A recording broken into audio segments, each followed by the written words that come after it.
How you doing, preppers? It's the troll prepper again, and all I do with my marker. Let's use this one. One of those, so I couldn't get my head on straight. In tribute to Al Gore, I'm going to use a green marker. So this is going to be a very green lecture. Do something a little different. I've never tried this before. I'm going to try it now. This is actually kind of scripted. I know what I want to say. I laid it out in outline form. I'm going to try to keep it as short as I can. I'm not going to get too deep into any of the topics, but this is going to be another video on economics, and I'm going to start off with something that is not economics, but it is actually much closer to my heart and daily activities. Yeah, so you know, if there are questions, I don't know. Anyway, force equals mass times acceleration. All right, you know, some of you understand it. Basically, you know, you've had a physics class. They covered that in a chapter, so you might have had, you know, 2 or 3 lectures on it, and you've got a basic understanding. I mean, literally, force equals mass, something that's moving, times how fast it's speeding up. That's force. Okay, so force is applied, and then there's mass, which is inertia, and then there's acceleration, which is the rate of change of its speed.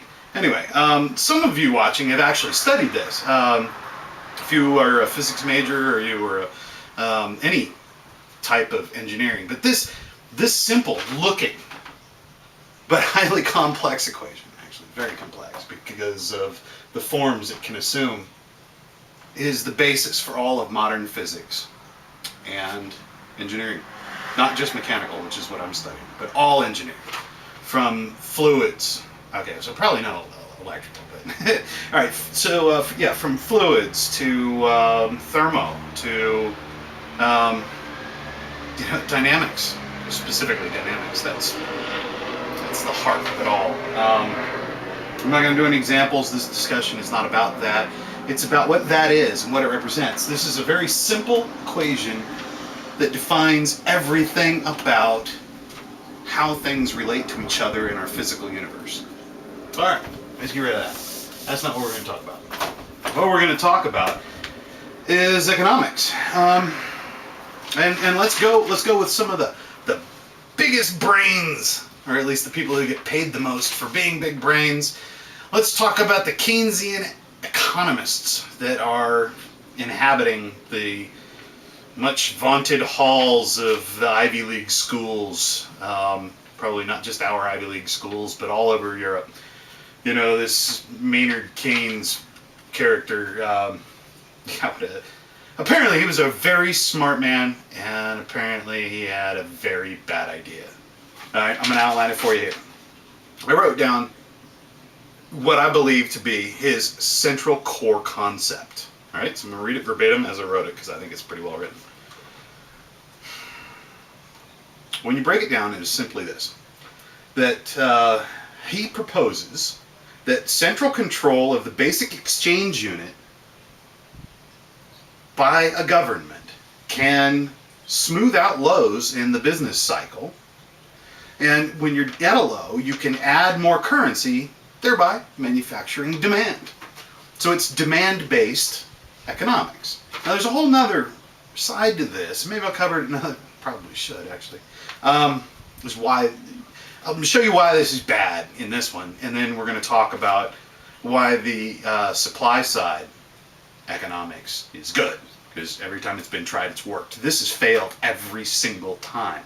All right, well, anyway, there are 2 ways for a government to, with this kind of control over the basic exchange unit, or the dollar, right, in our case, to accomplish this. One is to reduce the interest rate, which is what we have now, which is it's practically zero, the interest rate. It's zero. You can go get a loan for no money, right? But very few people are lending because there is no interest in the part of the person with the money to lend it to you. If there is no interest, interest was named interest because they wanted to interest people with money to give money to folks that needed it because they had a good idea that would earn money. Well, if they're with no interest, then there's no interest in making loans. that's bad. There needs to be some interest. Now, if you got a really good deal on a loan for your house, as I did for this one, you don't mind it so much right now, but the problem is systemic. I mean, if interest rates are so low that you think it's easy money, well, it's only easy if people are willing to lend it. Well, nobody's willing to lend it unless you do number two, and this is print more money. So you just print more money, and well, now you've got a crap load of money, and it's money just looking for projects, right? And it's projects with zero interest rates. Now all this sounds fantastic, right? Except for one thing, massive inflation. And every time they've just printed more money, we've had massive inflation. Every time. You don't have to go far back. You don't have to go back as far as the Weimar Republic, which is what Glenn Beck likes to do. All you have to do is look at the 70s. Simple as that. I mean, the Johnson's Great America thing, or what did he call it? Oh, the Great Society. That's right. He decided we'd just give a whole bunch of money to a whole bunch of people to, just keep being poor. That's great. We like poor people, so let's just give them an excuse to not try to better themselves and make it in this world on their own. Let's just give them money so they can keep being poor, because that's apparently what he had in mind. I don't know if it's what he had in mind or if he was actually a really good guy. I read his biography, not his autobiography, because that thing was a pile of shit, but his biography, and name of the author at the moment escapes me. I might annotate it. But yeah, apparently he was kind of a bastard, and he was looking for voters, and he thought by giving away money that he'd get a bunch of voters, and well, it worked a little bit, and that, and the fact that it was kind of a sympathy vote. Kennedy got shot by some communist guy, or I don't know if it was communist or if it was the mafia, but I mean, whatever. I'm not a biographer. I don't know. What I do know is that Nixon didn't do anything to change all this. He was just this bunch of big government guys, those liberals that he replaced, even though he called himself a conservative. He was a big government guy. And then Carter comes in, and fine. There was no way to control the interest rate at that point, or inflation at that point. I'm sorry, so they didn't put any kind of controls on the interest rate. They just kept it low, and they kept printing more money, and they didn't understand why there was so much inflation, and they even called it stagflation. They invented a new term because it was something that they had never seen before. With all of this extra money, and why isn't demand side economics working? All of our smartest people are telling us it works, and it just didn't. It completely fucking collapsed. And it took Reagan coming in and saying, we're going to lower taxes, and we're going to jack the interest rate up to a ridiculous point. And he did. He had to stop the runaway inflation. When he did, when that happened, then interest rates, they kept scaling down. There was a point at which, the interest rate was like 20%. Think about it. Like credit card sized interest on a house. That retards home appreciation rates. But they didn't care. They did it anyway. Because they needed to get control of stuff. But they got control of it. And when runaway inflation was checked, then interest rates could be scaled back down. Enter Alan Greenspan. I got more problems with that guy than you probably believe, but he was actually of the Austrian School of Economics. But I think honestly that his heart didn't lie in it. I think his heart lied in making his rich banker boss bitch buddies richer.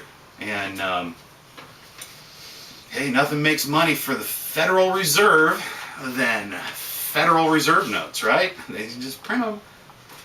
It's not money. It's not. It's pieces of paper. And we don't own them anymore. They're not owned by the federal government. They're owned by the Federal Reserve Bank. Anyway, if you've ever wondered, tie it back into force time equals mass times acceleration. If you've ever wondered if there was an F equals MA, underlying core concept for economics, turns out there is. Just Keynes apparently didn't know it. All right, so you're in luck. I know it, and I'm going to lay it out for you right here. It's pretty simple, and honestly, you've seen it before, but you were never told, actually, that it was economics that you were learning.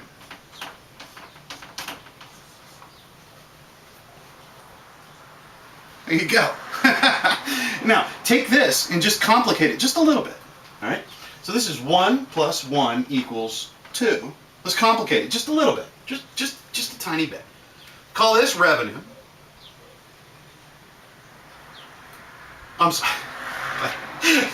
All right, we're going to complicate it and then we're going to make the correlation. All right, 2 minus 1 equals 1, right? I mean, it's the same basic rules, right? Here you're adding, here you're subtracting, so you just moved it around a little bit. So let's now call this revenues. Not revenues. Although maybe we should change the name. I like it. Revenues. Let's put an arrow at it, just so it doesn't look like we're dividing anything. And here we've got we've got expenses. Here we have a surplus. All right, that all looks pretty simple, doesn't it? I mean, this isn't complicated math. And so I've got R minus E equals S. Right? Except nobody in our government understands S as a variable. They don't like it. We had it for just a couple of years, and all of a sudden, there were some major things we had to take care of, and I can understand actually going into debt to do some things that we felt like we needed to do. I think we did too much of it, and we've been doing it for too long. So, not a huge fan of George Bush. He's a bit more on the lefty side than I am, honestly. I'm a libertarian, and conservative Republican nanny state assholes are to the left of libertarians. That's another video. Anyway, okay, so that 1, because it's positive, that indicates a surplus. Now, if we got 2 minus 3 equals negative 1, well, the year before we had a surplus, so that surplus actually goes away. So we got 1 minus 1 equals 0. Now we don't have any money. But we don't have to borrow yet, right? Well, next year we got 2 minus 8 equals negative 6. Now we're borrowing $6. Unless we generate a surplus the next year and pay this off quick, we just carry this debt, regardless of interest rate. That's debt we just carry, and we have to pay on it every single year. It's structural at that point. It's like never paying off your credit cards. Let's say you owe $6,000 and your interest rate is 20%, which a lot of people's credit card still is, to be quite honest with you, regardless of how they tried to manipulate the credit card companies. What actually happened in trying to protect you is that now you no longer have as much bankruptcy protection from credit card companies. Thanks, politicians. You're always looking out for us. Really appreciate that. All right, so if folks actually just studied these simple things, I think they teach them to 6-year-olds, don't they? I don't think I made any math errors here.